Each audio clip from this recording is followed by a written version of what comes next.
We'll welcome everyone to this conversation hosted by the Fletcher School with some of our distinguished alumni who are working on addressing the humanitarian crisis created by Russia's attack on Ukraine. We have 4 distinguished alumni joining us today to share their perspective on the war and its consequences. So we'll start with some thoughts from each of them and then open up to questions from the audience.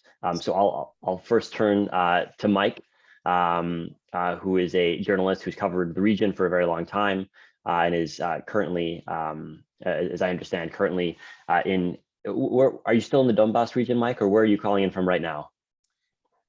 No, I'm back in Prague. You're back in Prague, okay. But I was in the Donbass and Kyiv for 6 weeks leading up to the start of the invasion, and then for the first week. Excellent. Well, Mike, I'll begin by turning the floor over to you. Thank you for joining us. Thanks for having me. Thanks for inviting me.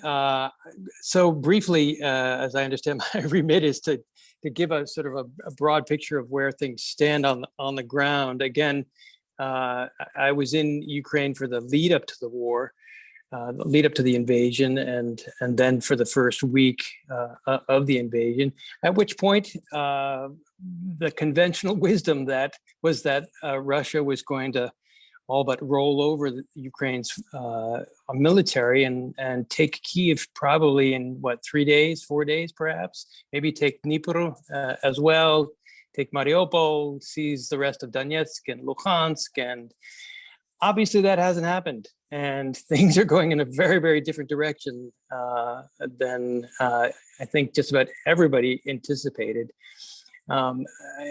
So as our participants undoubtedly know, right now the theater of operations have shifted to the Donbass, to the eastern part of the country, and the Ukrainian forces are making some really remarkable efforts to push Russia out of, for example, the Kharkiv region. Reports that they've pushed forces back to the border, possibly across the border around Kharkiv. Meantime, Russia is mounting its own counteroffensive around Izium, towards Slavyansk, I believe, and there's some question about what the end goal is for the Russian forces, whether it's to take Luhansk in its entirety, and maybe leave Donetsk aside. It seems like with every passing day, the one village changes hands, another village changes hands. We have these botched river crossings and Severodonetsk River that has gotten a lot of press. And clearly the Ukrainians have lost none of their capacity to inflict serious tactical damage on the Russian forces. And then, of course, Mariupol in the south, the Ukrainian General Staff all but declared the battle over the other day, a couple days ago. And the discussion is not about who controls Mariupol. The discussion is about the fate of the soldiers, both the Marines and the Azov regiment soldiers who have been handed over to the Russians, and whether they will be exchanged for Russian soldiers in a prisoner exchange. That's an open question. I haven't seen the headlines today, but I'm not sure it's a sure thing that Russia will be so quick to hand over the Azov guys in particular back to Ukraine.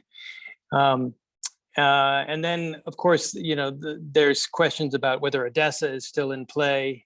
There's questions about the capability of the Black Sea Fleet and how capable they are of mounting a serious amphibious landing to the west of Crimea. Kherson, of course, is still contested. Parts of Kherson is still contested. Of the city itself appears to be wholly under Russian control. And as people have seen, there are these discussions about whether there'll be some sort of quote unquote referendum in Kherson to somehow create a sham vote in order to provide the pretext for Russia to annex Kherson. And that we'll know more about that in the next couple of weeks. So I'll stop right there. If I missed anything, it was not out of intent, but just out of speed and efficiency. Well, Mike, maybe one follow-up question from your reporting in Ukraine. Could you give us a sense of, now that the war seems likely to last for some time longer, how Ukrainian both soldiers and also Ukrainian civilians who you've spoken to perceive the next couple of months to likely look like?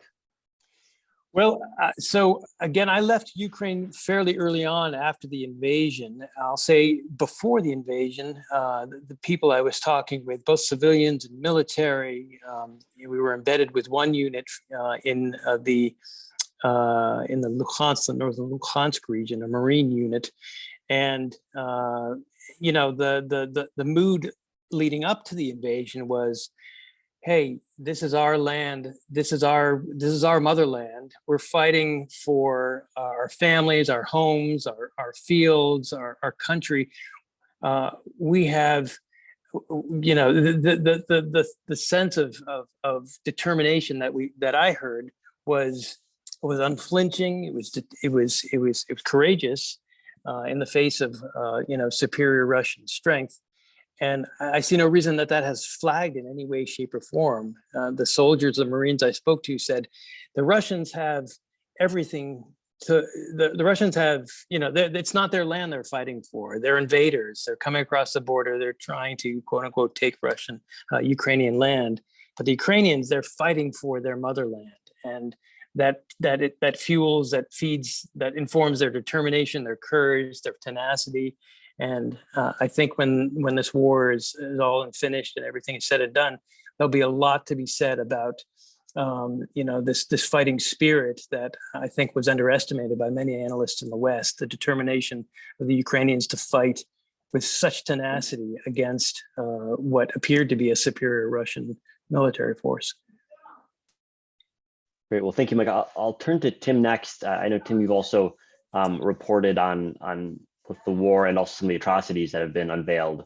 So I'd be interested to hear anything that you have to add from Mike's description of the current state of the war, but also in your reporting on the atrocities around Bucha and elsewhere. I know you've also reported for some time from the Balkans, and so I'd be interested in any comparisons you have to the wars in the Balkans, and comparisons and contrasts that you would draw with the atrocities that were visible in those conflicts as well. Well, there's quite a lot there. First of all, perhaps, well, thank you for inviting me. First of all, I should just explain, you know, what I was doing, etc., and who I was doing it for. First of all, I went on the 27th of January, so I was there like for almost a month before the invasion started. And so I did a kind of big tour before. I went to Lviv, I went to Odessa, I went to Kharkiv, and then I arrived in Kyiv on the 20th of February, so just 4 days before the invasion began. And apart from the trip to Kharkiv during that period, I stayed there till the 12th of April. So I was there really for that whole kind of first chapter of the war. First of all, I mean, I should just say that I actually had covered quite intensively the period of Maidan and the first bit of the war. In fact, I wrote a book about it in 2014, 2015. And I say the first bit of the war because people often forget that the war didn't start on the 24th of February. It started 8 years ago in 2014, which is a very significant event because it means that, you know, you had a lot of people who were, you know, experienced and had learned a lot of lessons from 2014. And the first thing that, you know, was my first impression in that month while I was there was how completely the country had changed since 2014, from being sort of chaotic, badly organized, and a military had been hollowed out by the government before Maidan. Everything had really completely changed, and the determination was there, organization was there. I mean, it was really a different country, and I could talk about that for a long time, but I'm not going to do that now. You asked me to concentrate on the issue of war crimes. I mean, so let me just tell you what I saw, and then we can follow. You can follow that up as you wish. I mean, the first time we saw evidence of war crimes, it was not really clear. I mean, I'd say it was not clear. It was in that sort of first, in that very first period, after about a week or 10 days, when it began to be possible to get into Irpin, which was the which is the suburb of Kyiv, which was, if you just imagine, there's kind of Kyiv, Irpin, Bucha, Hostomel. The Russians had come down. They came down through Hostomel. They got to Bucha, and then they got a toehold into Irpin, and they failed to move on from Irpin. If they'd broken through in Irpin, then the story would have been very different. But after a period, it began to be possible to get into Irpin until there was an American journalist who was killed, and then they prevented journalists from getting in. And in that period, you could basically commute from one end of Irpin to the other. There was a broken bridge of which all the kind of refugees were coming out, and soldiers and armed police were going in, and journalists could go in, and then you could get on a minibus to go right over to the other side, to the end of Irpin, and you could see Bucha on the other side, and then refugees were coming down the road. I mean, they were dead on the road. There was dead Russians. There was at least 2 dead Russians. At that last Ukrainian checkpoint, there were 2 dead Russians had been left there. There was somebody else in the middle of the road. But in the middle of Irpin, shot, and they were just lying there on the road. I mean, that was the first. I mean, it wasn't evidence of war crimes, but it was evidence that, especially those people lying, I mean, people who look like civilians just lying dead in the streets in Irpin, that something was amiss. But it was really only, then in terms of war crimes, I mean, Kyiv was very different from, I have to say, from other parts of the country. When it became clear that rockets were, especially after the Russians failed to take Kharkiv, they basically kind of unleashed kind of rockets kind of randomly, which is a war crime, over the center and over residential areas. In Kyiv, especially in the center, where, I mean, there was not much happened in the center, and in residential areas in the suburbs, in places like Obolon and other places, there were residential areas which were hit, but it was never really clear what the hell they were doing. And even there were Ukrainian officials who said, unlike in Mariupol and unlike in Kharkiv, we think that in Kyiv itself, they're not trying to hit deliberately residential areas and civilians. We think that out of every 4 rockets that hit, 2 are just kind of hitting by mistake. 1 is debris from a rocket that's been shot down, and 1 hits its target. But in terms of kind of, I mean, in Kharkiv, though, it was clear that was not the case. I mean, there was like just there are whole areas which were just kind of, devastated, and just areas of kind of ordinary civilian blocks. But it was really only with the Russian retreat from Kyiv and the broader area, Bucha, Hostomel, Borodyanka, and Chernihiv, that you really began to sort of see the sort of full horror of what happened. And it was just really unclear what the hell the Russians thought they were doing, just leaving bodies, of people who had been executed, just lying all over the place. I mean, it was a kind of very strange thing. I mean, in Bucha, we saw, for example, 5 bodies men who'd been sort of tied up and clearly executed in the basement of a building in a summer camp, children's summer camp. And, beside it, like just outside, there was the place where the Russians had been cooking, had a table, they had a shower, and they'd had their tanks parked around. And the strangest thing was they had a little kitchen sponge on the table. So they were happily cleaning up after their meals, but weirdly they were not cleaning up after kind of murdering people in the basement in Bucha. So, and they were like literally, again, bodies like all over the place. It was a very, very strange thing. There were stories, which I think are credible, that they also left bodies of people tied up and executed on the street as I can't find the word in French, pour encourager les autres, to warn people, because what they were completely paranoid about, and I have to say rightly paranoid about, not right to execute people, but rightly paranoid about, was that Ukrainian civilians were absolutely going on their phones and going on the chatbots and things set up to report exactly where Russian positions were, which is why the Russians were paranoid and looking for people, looking through people's phones. And indeed, in one of the places that we went to was a village called Motoshin, where they murdered the mayor, her son, and husband. They were in a kind of shallow grave, one place. But in a kind of drainage shaft, there was a man who had been executed, and his wife was identifying him when we got there. And she was looking down into the tube, this kind of drainage shaft. Oh, yeah, that's him. He's got the, she could identify him by his tattoos. And she said that she thought that he had been arrested when the Russians came hunting at their house. They took the phone and found pictures of tanks, Russian tanks on the phone, and they probably executed him for that reason. Which actually, this is not the time for it, but it does raise a discussion about, at a certain point, like the issue of civilians and when is a civilian not a civilian if a civilian is actively going on an app and reporting Russian positions, which they were doing, and I met people who were doing it. What point is it? So you're kind of blurring the issue there. I mean, it's not a reason to execute people, obviously, but it does blur some of the traditional boundaries, I should say. What was it? The only other thing I've written down here is the issue of booby traps, which I was kind of skeptical of until in Borodyanka, I met a team who were coming out of a house with a tin.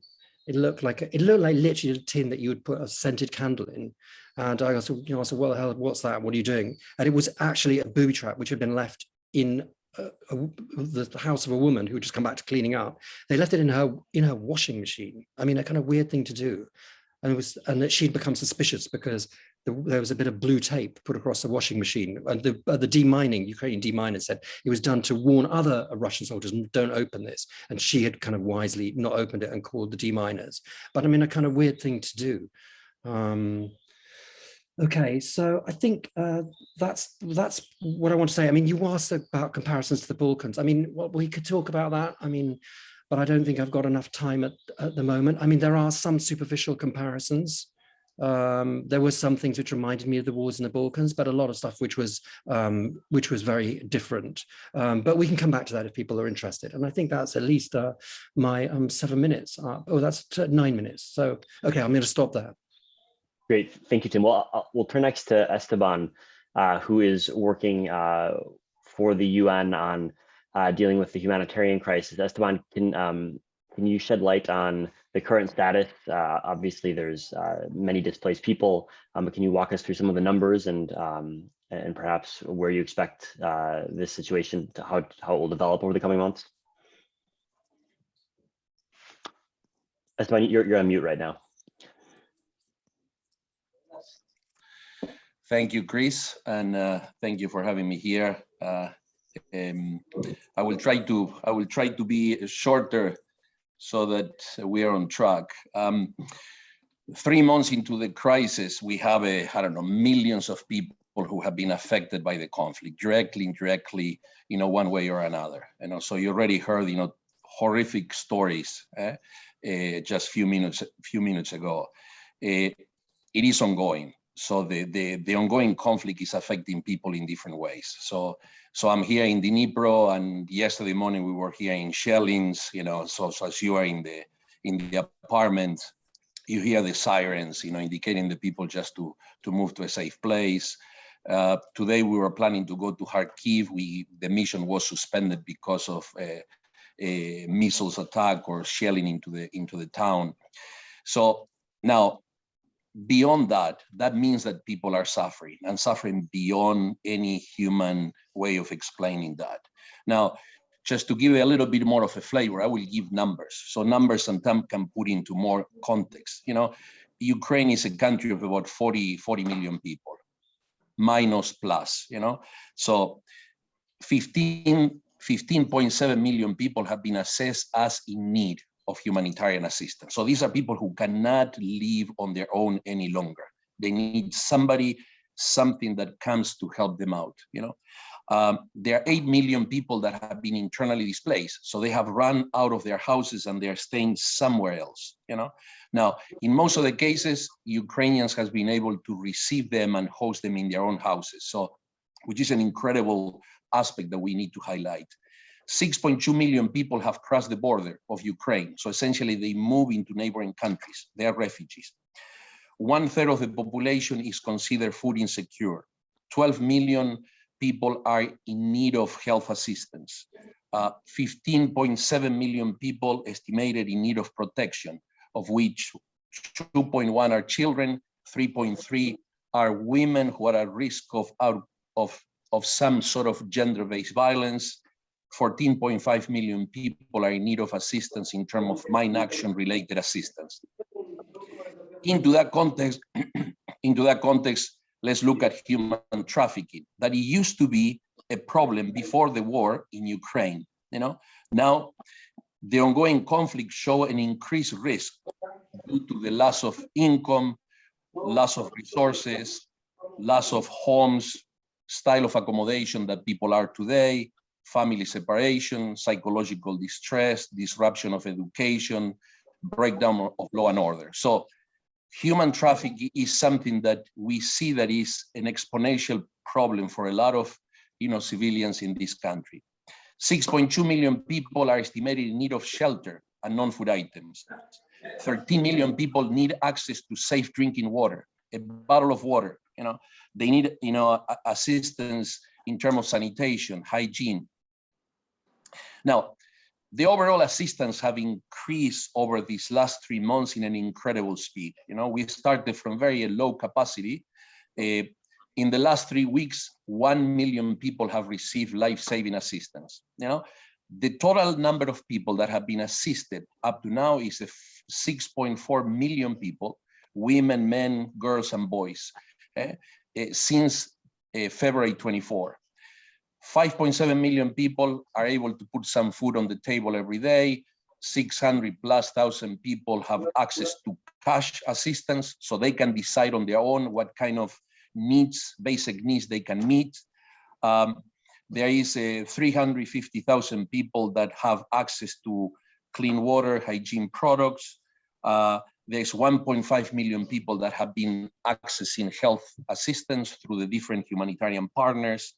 430,000 people receive some level of protection services, which sometimes could be an orientation to people who are displaced or refugees, legal services, psychosocial support.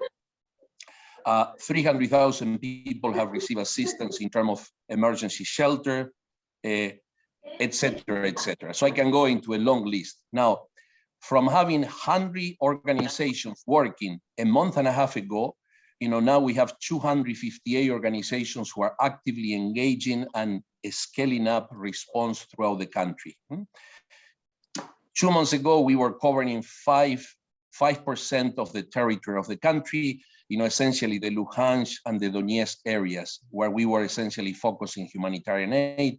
Today is pretty much every single corner of this country. While the scale up of the aid is massive, it is not enough. It is not enough. So the needs are everywhere. There are millions of Ukrainians that need urgent support, particularly those who are beyond the front line, those who are in encircled cities. I was, I managed, I was among the team that went to Mariupol 2 weeks ago for the evacuation of some of the civilians.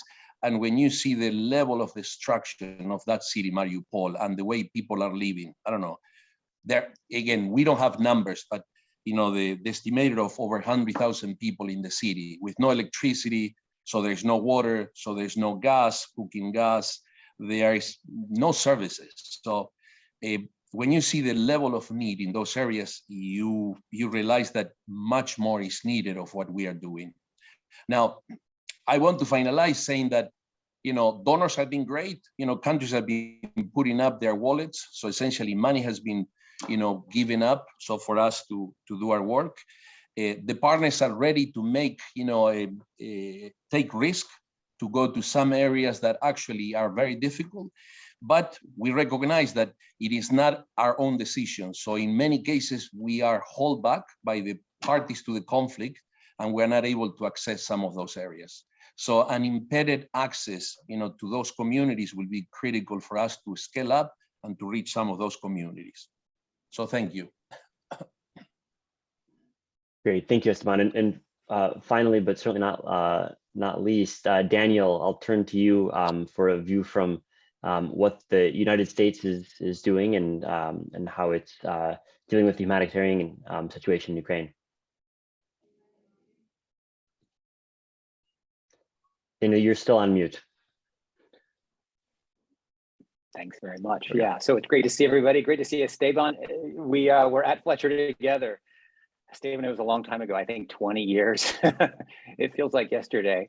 So, you know, I mean, from the US government perspective, let me just back up. I was one of the group of US diplomats that didn't leave Ukraine after February 13th when we pulled out to Lviv, and then I've been to Poland as part of this very small group of diplomats that's been working just across the border to help Ukraine.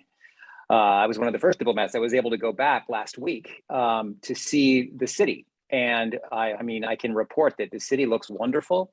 People are coming back slowly. It's quiet, like a Sunday afternoon, but restaurants are open, shops are open. It's a beautiful spring. The macabre joke going around on the streets is that it's, you know, it's a beautiful spring in Kyiv, sunny with just a slight chance of airstrikes. You know, there's a lot of hope in the air, and the main feeling on the streets of Kyiv, and I think out throughout the country, is that Ukraine is going to win this war. I mean, it is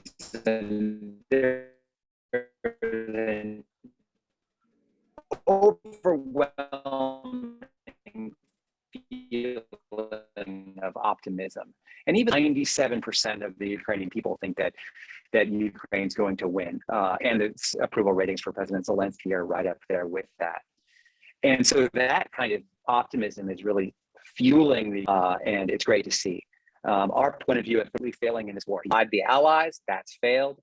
He's tried to take Kyiv and overthrow the government, that has absolutely failed. And he's making very, very slow progress, if any, in the Donbass right now. So that's important. Our assistance is making a huge difference in all of this. So people may know, you know, a lot of the military assistance has been just surging across the border. The United States is by far the largest supplier of defense assistance. We provided about $3.8 billion just since the beginning of the year. And that's more than the $2.5 billion that we had provided ever since 2014 with all of the training that we have done. And one day, a story that needs to be written is how the US training early on in the war helped reform the Ukrainian armed forces, made them a resilient and flexible fighting force, and then gave them the tools and the ability to fight a decrepit Russian system. And we're seeing that on the battlefield. Of course, US weaponry, the javelins, stingers, now the howitzers have really empowered Ukrainian people. And there's another story about how those weapons were used that have really changed the way we view tanks, for example. I mean, tanks are like the cavalry of old, of yesteryear. They are just, they're just not powerful enough against javelins. So we will continue, our position is that we will continue funding the Ukrainian armed forces, and we're really, we're going to continue to stand with Ukraine, along with the other allies that are surging support to the country. In terms of the humanitarian assistance question, Esteban laid out the dire needs. So I won't go into that, but one thing that we're hyper focused on is accountability for war crimes. People have heard President Biden say that he believes that war crimes have been committed. We have stated that we believe that. The lawyers are going to look at that, but we are going to push through accountability, and we believe that Russia won't be able to use its veto on the UN Security Council to evade accountability. So we'll use all the different methods that exist, local courts and international forums to push this through. We're going to very shortly announce some concrete assistance related to this in partnership with other countries.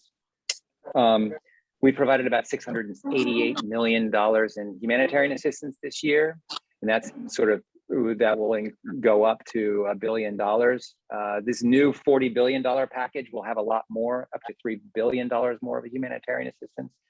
So these numbers are huge. They're a reflection of the bipartisan consensus that exists towards Ukraine. And it's been interesting because in Poland, where I've been, all the congressional delegations come through, and so I probably briefed individually about 60 members of Congress. And I've never seen this kind of consensus in the US Congress before, between Republicans and Democrats, all saying that we have to support Ukraine. And so that's the fuel for all of this funding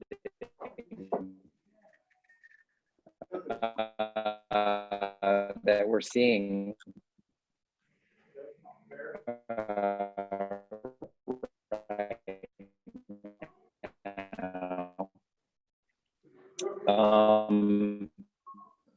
I'll leave it at that, and happy to talk about other things. Oh, I did want to talk about one other thing, and that's that, I was witness to the flood of refugees that came across the border. And from a humanitarian standpoint, it was fascinating. I used to work in our refugee bureau, and I used to work for IOM.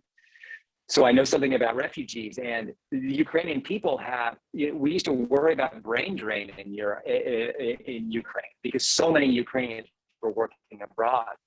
Well, that brain drain turned into sort of a resilience bank for the Ukrainian people in Europe, because so many people had brothers and sisters and nephews and uncles and aunts working in Europe that they could go into those households and be absorbed in Western Europe. So you didn't have large refugee camps on the border. You didn't have, most people, and I was in these transition centers that would have been refugee camps. Most people went, and of course, this was supplemented by the incredible voluntarism that you saw from people across the world. And it was heartening to see.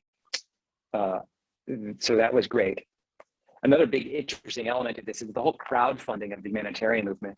I mean, you saw people literally just putting up ads on Facebook saying, "Help me." Or we saw what was going on with Uber giving rides to people and Airbnb giving hotels to people, and people being able to. It's fascinating, and we've learned about those things from this conflict. I'll stop there. Thanks. Great, thank you, Daniel. Well, I have some questions for the panelists, but I know we don't have a ton of time. We have 4 great panelists, so perhaps I'll open now to see if there are any questions from the audience to kick us off. I see Mariella has a hand up. Mariella? Good morning. Good afternoon, everyone.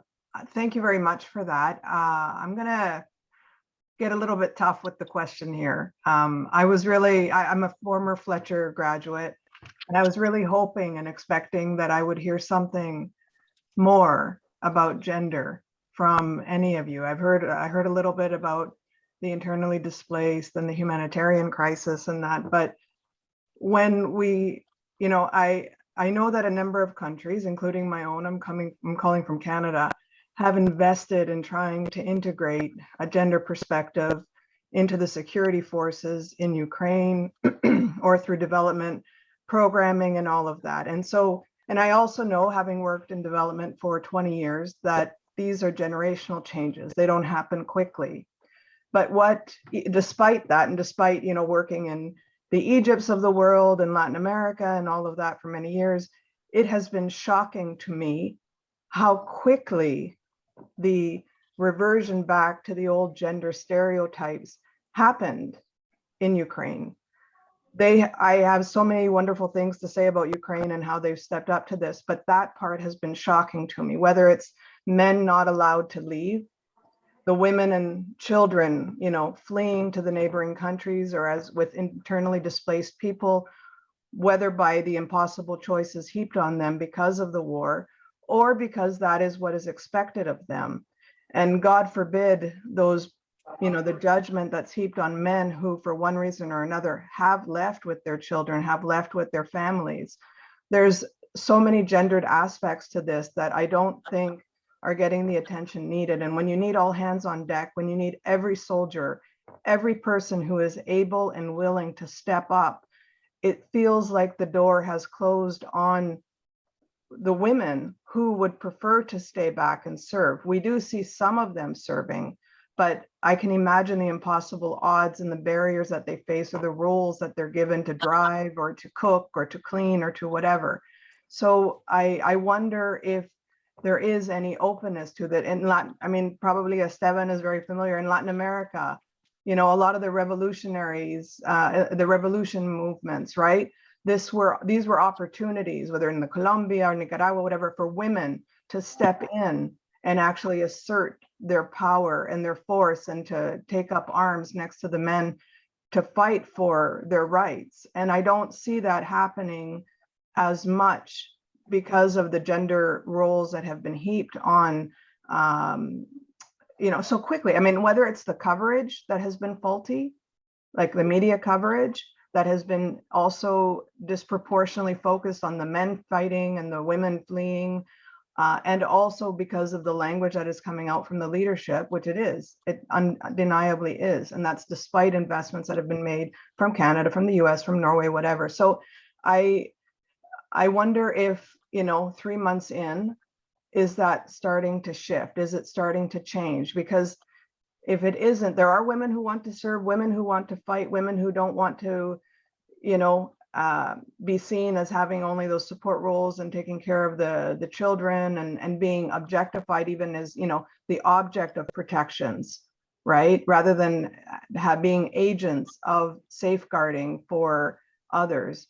You know, conflict-related sexual violence, there are few men speaking up in terms of having been victimized by that. So I heard very little or nothing really about gender. I heard about women and, you know, violence against women and that, but I think that these spaces need to also open up to these conversations, and need to also see this as an opportunity for transformation. Not that Latin America has, you know, solved all its issues, but there are so many of those movements where it actually did help to advance the issue. And I feel like in Ukraine, it has just gone backwards.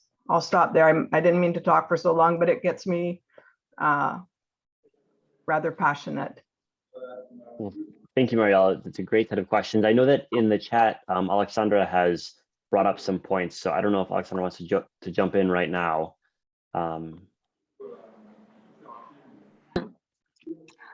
Hello, everyone. My name is Alexandra Polyakova, and I'm graduating LLM student at Fletcher. And I'm sorry, I'm currently at the venue with not a very stable connection. That's why I don't have my camera on. But I can disagree with the previous intervention. And to bring context, I'm a Ukrainian and I'm an international student here.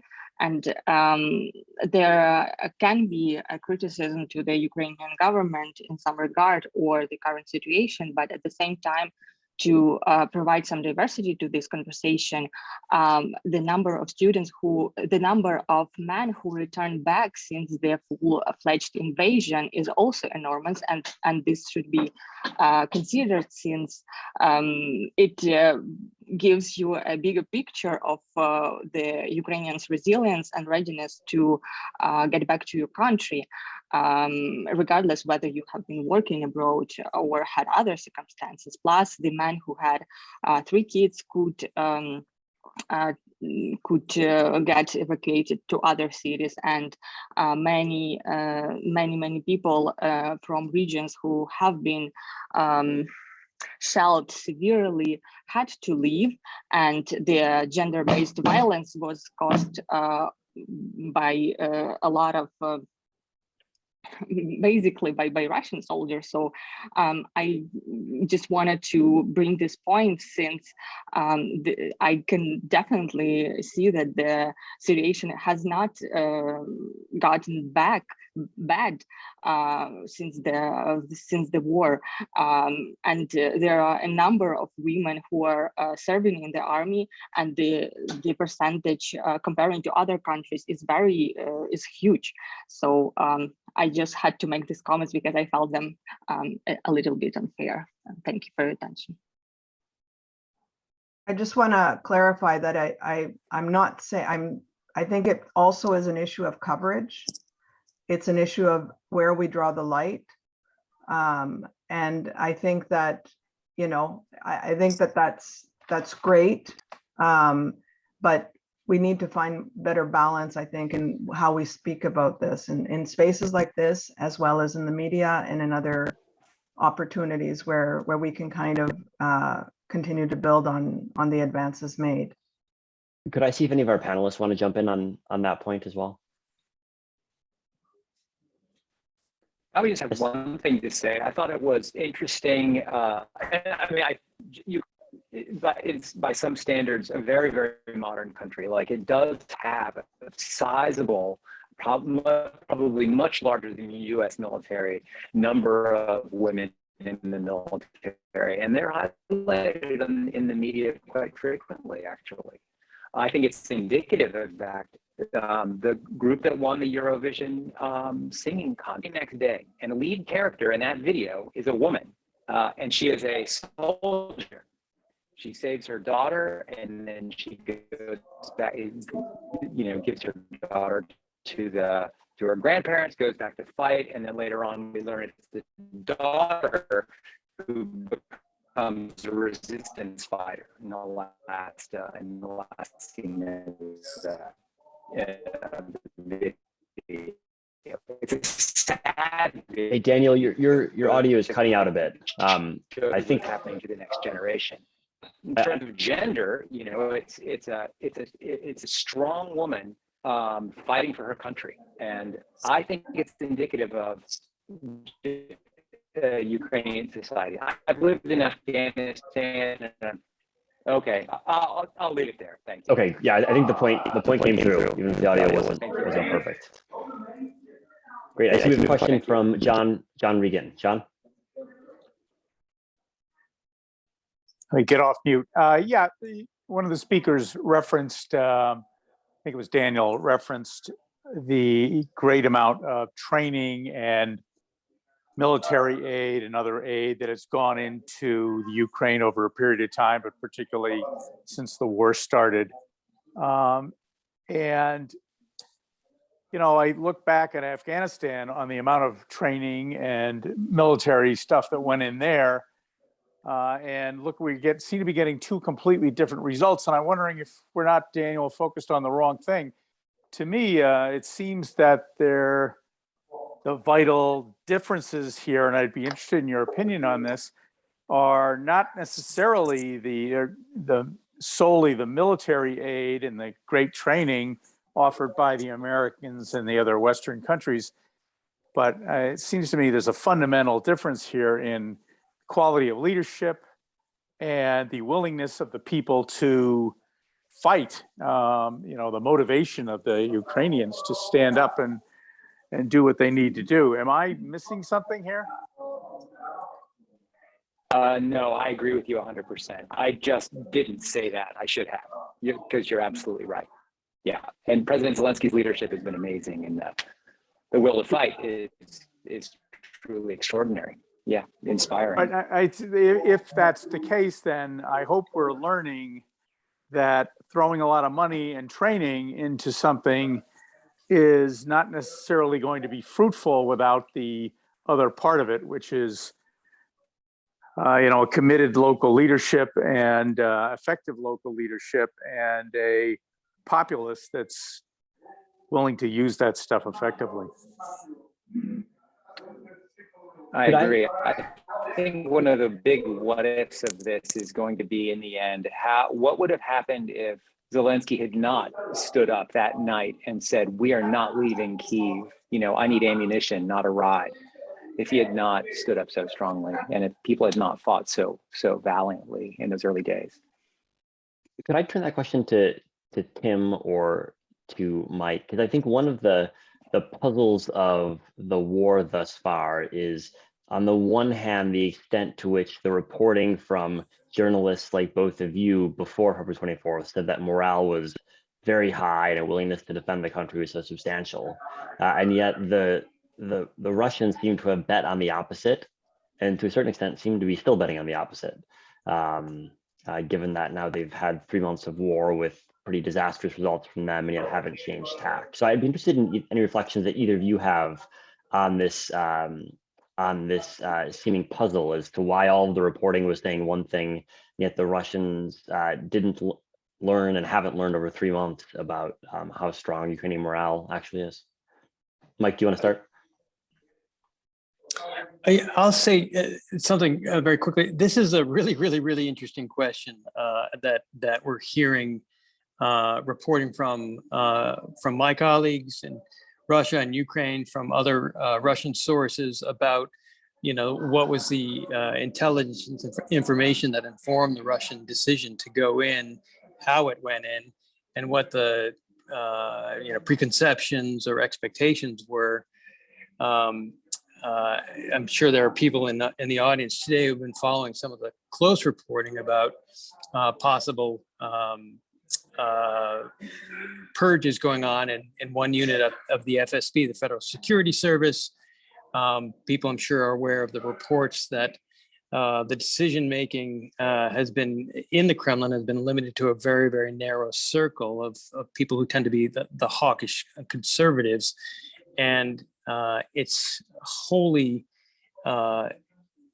it's eminently plausible that basically the Kremlin and the general staff, the Russian general staff, just didn't have the full picture of the resilience and the tenacity of the Ukrainian armed forces, and the tenacity and the willingness of the Zelensky government to stand up and not just turn tail and run at first rockets, and other elements, the willingness of the Europeans and NATO to come together, the European Union to come together so decidedly and unanimously, robustly. So, I mean, clearly there were some bad decisions and bad information that the Kremlin was operating under before it went in. And, we see reports that, Sergei Shoigu, the defense minister, may have been pushed out, but then he reappears a few days later.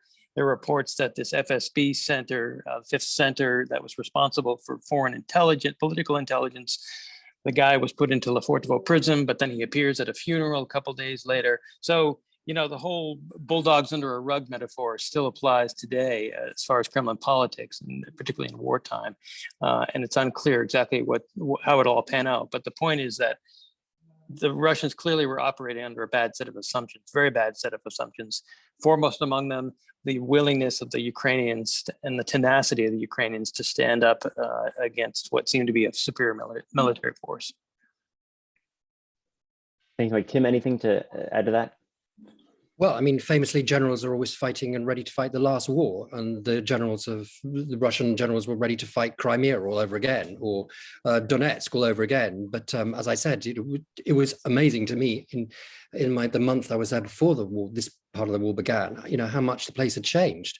And clearly the Russians wanted to imagine in their heads it was going to be a sort of pushover, and it was going to be 2014 all over again. Having said that, I mean, even 2014, they didn't do that well. I mean, they did okay, but if they hadn't been stopped, they would have run all the way to Kyiv, and even in 2014. But the people who really drew their proper conclusions and did the military reform and did everything they were supposed to do were the Ukrainians. So, so and I'm sure, just to sort of add on a bit from what Mike says, I'm sure that when the archives are open, we'll find out about how many millions or billions were poured into to the FSB to prepare the ground, to bribe Ukrainian military officers and politicians, etc., and that they were all telling Putin, yes, 3 bags full, so it's all been done. But they just stole all the money. And none of that stuff was done. Or if it was done, then the Ukrainians stole all the money and just said, yeah, fine, we'll do whatever you want. So, but I'm sure that there's an element of that. And and then, I mean, there is also a theory, but it's a theory, we can't prove it, that in fact some of the US intelligence just before the war was so good, saying that this was about to happen, was because all these people in FSB who'd stolen all the money on the basis of the supposition that Putin would not be so mad as to launch this invasion because it would be disastrous. When they realized oh my God, he's actually serious. We better warn the Americans what's going on, because you know, we want to try and stop this war, because once it starts, we'll be found out. They'll find out that we stole all the money. We didn't do all this preparations. But I mean, that's just a sort of speculation. But I really would not be surprised if that's true. I mean, if Putin had asked me on February the 23rd, do you think this is a good idea? You know, I could have told him after 3 weeks in Ukraine, this is not a good idea. I could have told him, you know, there's a placard. You go into the Kharkiv Military Museum. There's a placard. There's a little in the exhibition, the Kharkiv Military Museum. In the Kharkiv History Museum, in the section on the Second World War, there's a little plaque, little kind of, you know, explanatory sign, which says that in 1944, the Red Army finally pushed the Nazis and their allies out of Soviet Ukraine. And at that point, there were 2.3 million men in the Red Army. You know, and I was thinking, it took 2.3 million men to kick out the Nazis who were not fighting on their home territory. And you know, you want to do this with 190,000 men, of which, you know, how many are cooks and quartermasters and, you know, you're not fighting men. You must be crazy if you think you're going to do this. But fine, but he didn't ask me. Thanks, Tim. I want to bring in Ole, who helped us plan this event. Oleg, are you there? Hi there. Thank you, Chris, and it's great to be part of this. We put it together with alumni clubs of Tufts and Harvard, and I see that it's really working out into an interesting discussion. Before the war, I worked at the World Bank in Washington, D.C. as an economist. Now I'm a captain, was a reserve officer, and now I'm with the armed forces. I can see that business processes in the on my level are not different from those business processes that take place at the World Bank, except they are even harder because of government secret, because of the nature of the business, because the personnel is here 24/7. And yet everything is amazingly efficient. When I joined the army, when I enlisted, I could not believe that that was happening. And I have to say that that a lot of people say, we thought the Russians are strong, they're weak. They're not weak. They're not. And they miscalculated at the beginning of the war because of the bad intelligence, and because they refused to accept the reality that Ukraine is a separate nation.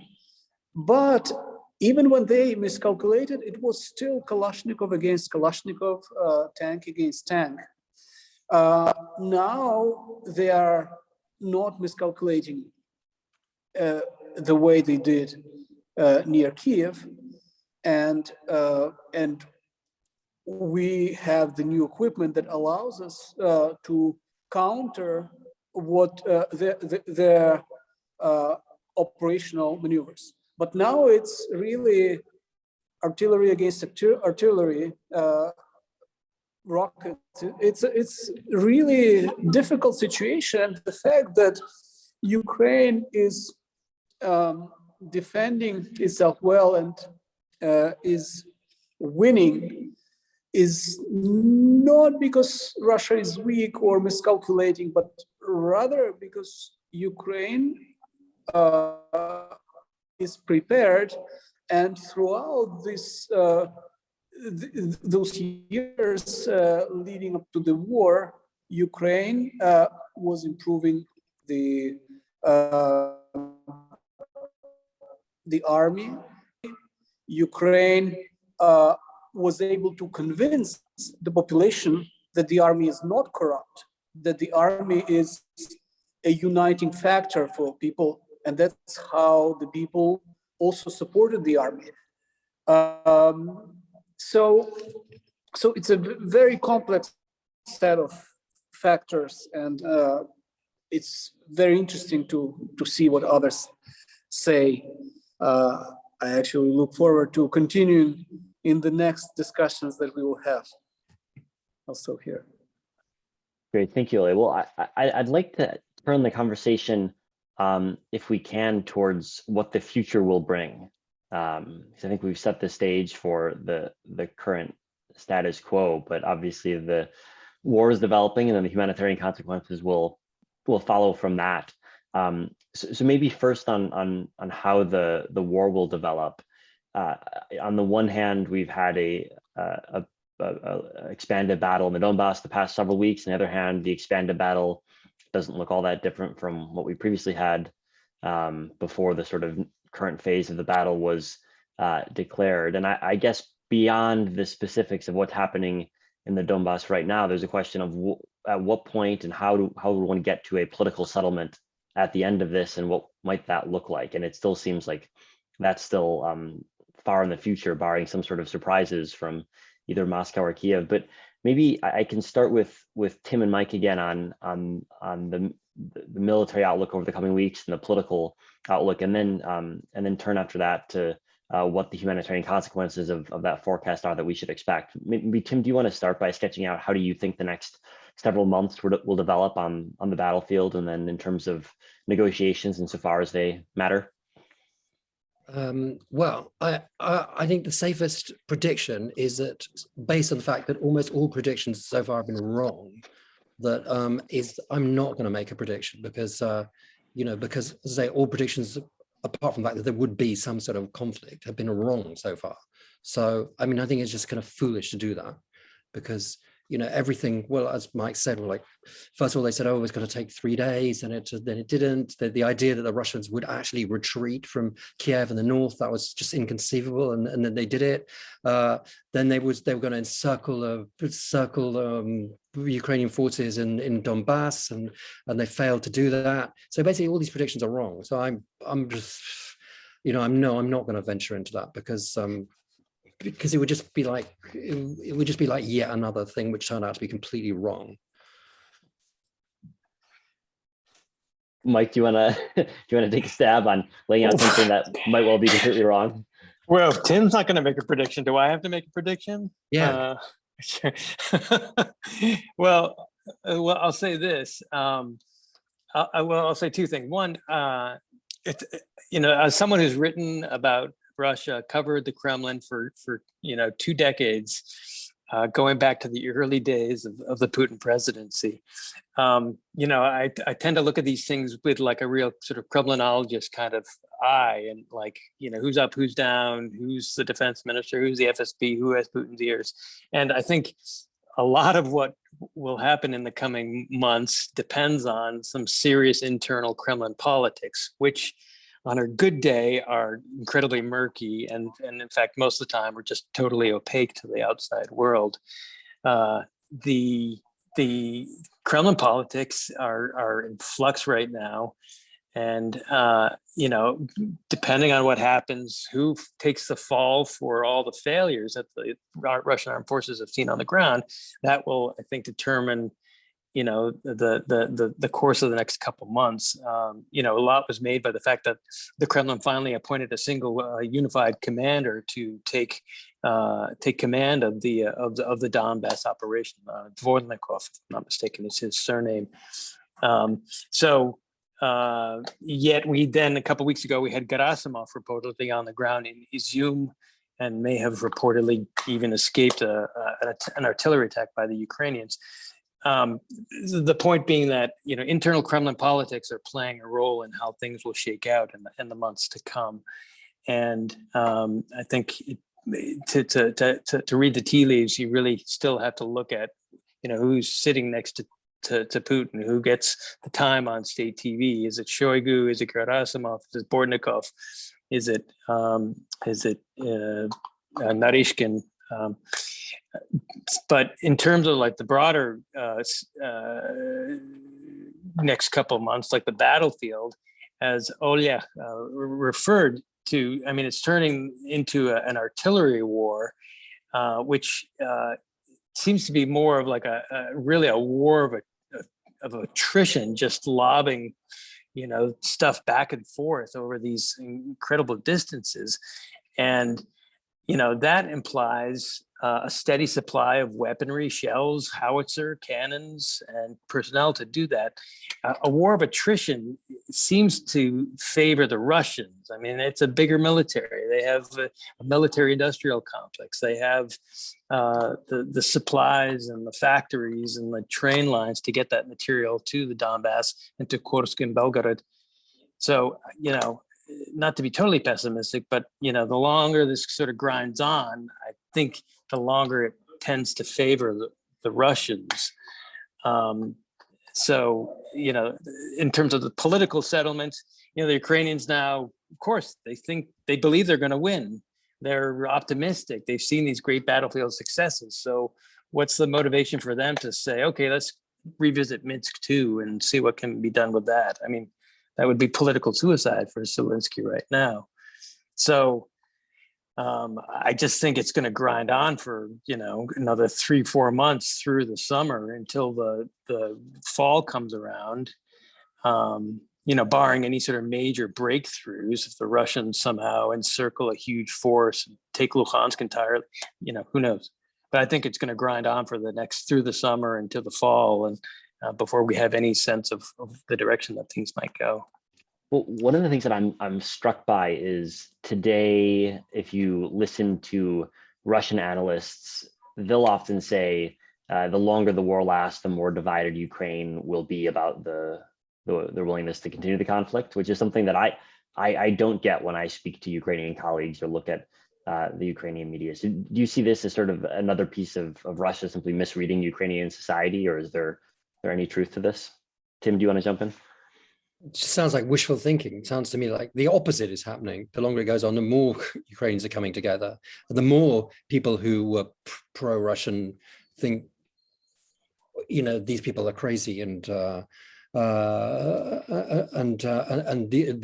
are people that they thought of as their brothers attacking them. So I mean, of course there are still pro-Russians, but I mean, I think kind of with every year that's gone past, as 2014, less and less. But I think the one thing that is, that we do have to look at is that apart from the military element, is that the Ukrainian economy is being slowly destroyed, well, not slowly destroyed, rapidly destroyed, in a way that the Russian economy is not. I mean, the Russian economy is suffering from sanctions, obviously, but it's being physically destroyed. Well, I want to bring in Esteban on the humanitarian consequences of if Mike is right in his prediction that if the war continues for several more months, what does this entail for the humanitarian situation in Ukraine? Thank you. Well, first of all, is that what Mike said, it is not contradicted by any information that I have seen. So the conflict will continue, for some times. I'm speaking from a humanitarian point of view. So I see some of you who are speaking more from a military perspective or security perspective. In one of my last missions in Africa, I remember this guy saying, when two elephants fight, the one that suffers is the grass. So here, the ones who are going to pay the price of this conflict are the old ladies who are living in the Donbass, the families who their houses have been destroyed, livelihood destroyed, So, and it's not few. We're talking about millions of people, So the humanitarian consequence of the conflict are horrendous, and will hunt these people for long, long time. I don't know if the world will be committed to the Ukraine in a year, in 2 years, or in 3 years, as today. And I hope so. But the humanitarian needs on these people are going to be there for long, long time. Even if I go into what Mike was saying, that this is going to drag, let's say, for a few months, to the end of the summer. Now, winter is coming. Winter here is not, I don't know, 9 degrees, I don't know, Celsius. This is minus 20, minus 15, you know. So what is going to happen with those people who are going to be, you know, affected by the winter in 5 months from now? You know, the whole system essentially is trying to do something for today. We're not thinking about tomorrow. We're not planning about tomorrow.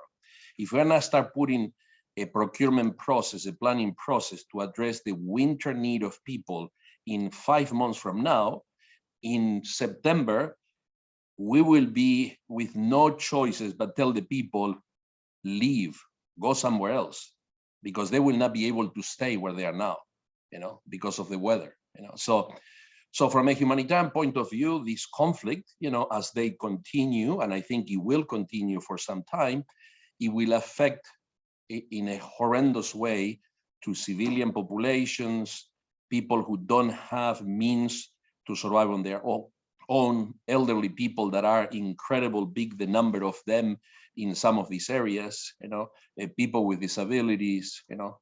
So from a humanitarian point of view, the consequence of the war are going to be incredible. And as Tim was saying, you know, we need to put into context the economy of this country, you know. In 6 months from now, I am not sure, you know, how things will develop back here in Ukraine. You know?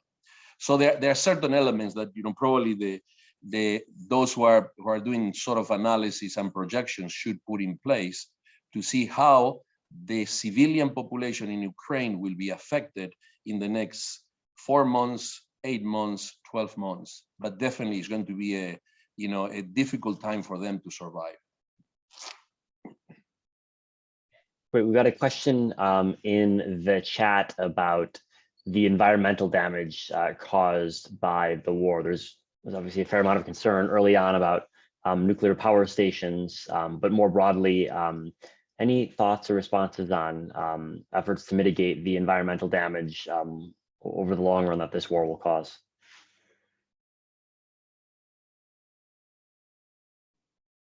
Well, I don't have an answer to that, but definitely, you know, at this point, until the guns are sounding, it's going to be very difficult to, you know, to look into, I don't know, how to countermeasure some of these environmental issues that have been already, you know, seen.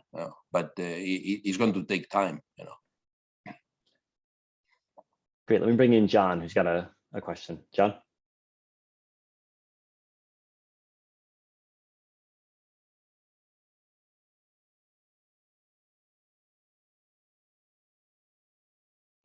John is on John, mute. you're still on mute.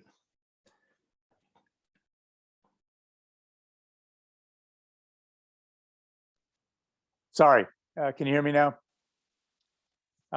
It's probably a measure of my naivete that that I'm really stunned by the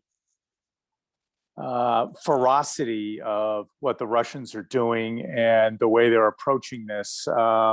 You know, I always thought of Putin as someone who was completely unethical and completely divorced from any sort of fair play when it came to eliminating political rivals and poisoning them and, you know, jailing them and hiring hitmen. And you know, I think these things are well documented, but it's stunning to me that this seems to have taken on a broader aspect in terms of how the Russians are conducting their operations, and, you know, shooting civilians and, you know, tying their hands up and shooting them. And my understanding is that in some of the areas they've taken over, they rounded up the citizens. They have people informing on one another. This is like a note right out of World War II Stalinism, and, you know, eliminating Polish officers in the forest. And this is pretty terrifying stuff. And I guess, you know, the one thing I would say in terms of a prediction, and I'm free to give them since I'm not informed, is that if I'm a Ukrainian speaker, Ukrainian national, non-Russian ethnic background, there's few things that would be more terrifying to me than having the Russians take over based on their behavior to this point. And I'm just going to fight a lot harder because, you know, the takeover is worse than anything I can do in the fight. Am I missing something there, or is Putin's approach to the war really self-defeating in terms of really rallying the Ukrainians in a way that, you know, they have to fight hard because what they would get in a loss is more terrifying than the war itself in some ways? Well, I think that's probably a good summary of where the Russians have gone wrong, among many other places. We also have one question from the chat on the impact of Ukrainian grain harvest being disrupted and the impossibility of shipping via the Odessa port. I know we're almost near the end of our time, so perhaps I'll turn to our panelists for any final answers to either of those questions or any final comments to wrap up. Would any of the panelists like to take that? Tim, would you like to start? I mean, what John said was completely right. But I mean, it's been the case since 2014. You know that Putin has been destroying everything that he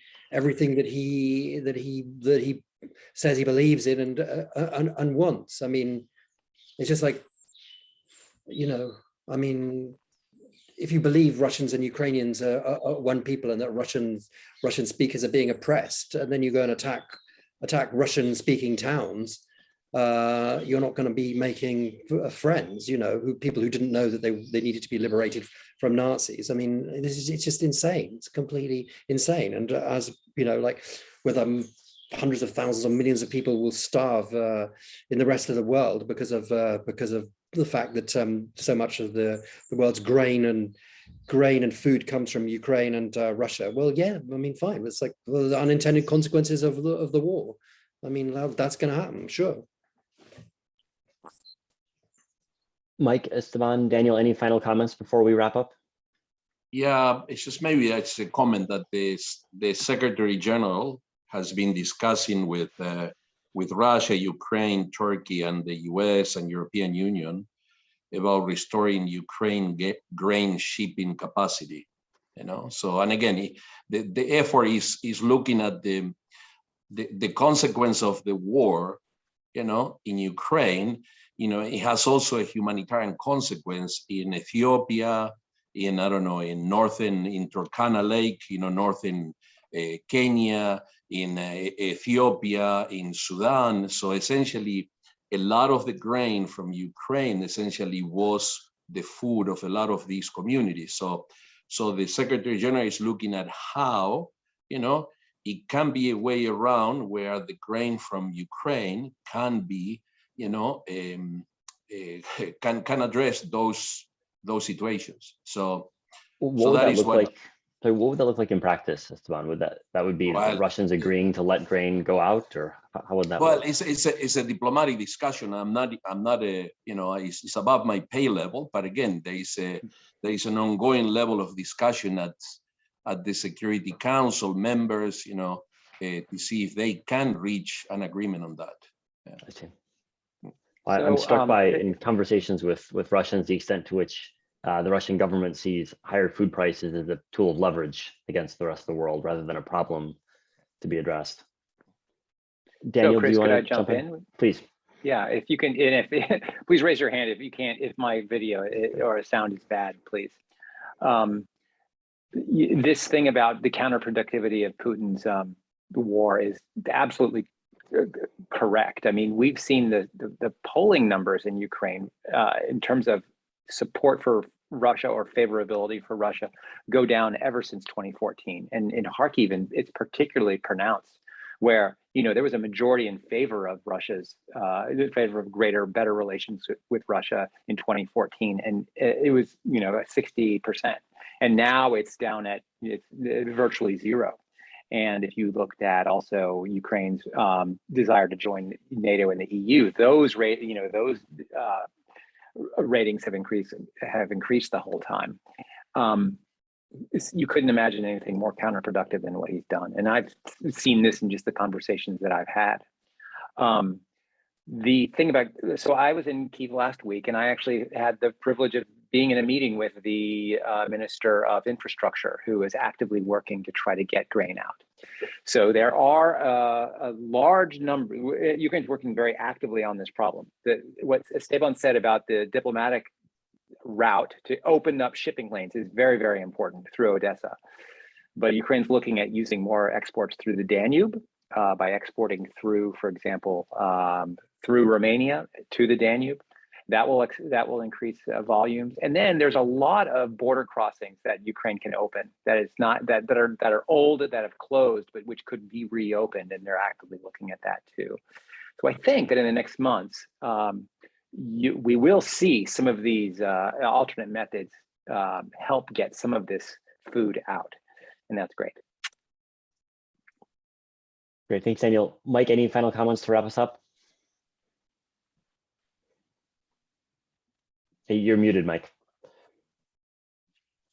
Sorry, I'll hark back to the earlier point I made talking about internal Kremlin politics and the fact that for me, at least journalistically, there are two sides of the coin here. The Ukraine war obviously is paramount. It's the front side of the coin, the suffering that the Ukrainians have underwent at the hands of an unprovoked Russian invasion.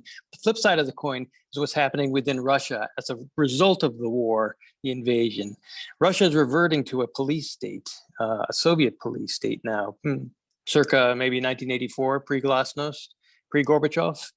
And I think there are all sorts of unforeseen consequences that would be coming down the road in terms of how Russian society grapples with this new repression that's been unleashed now and in the coming months as Western economic sanctions really begin to take effect on a broader and a deeper swath of Russian economy. When Russian consumers wake up and think, oh, look, I can't afford my Grechka buckwheat kasha anymore. How do I protest this?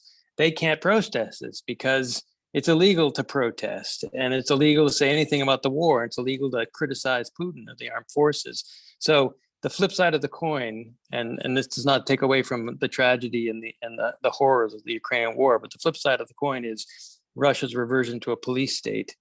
And I think that will have some very unforeseen consequences in the months and years to come that should be watched very closely.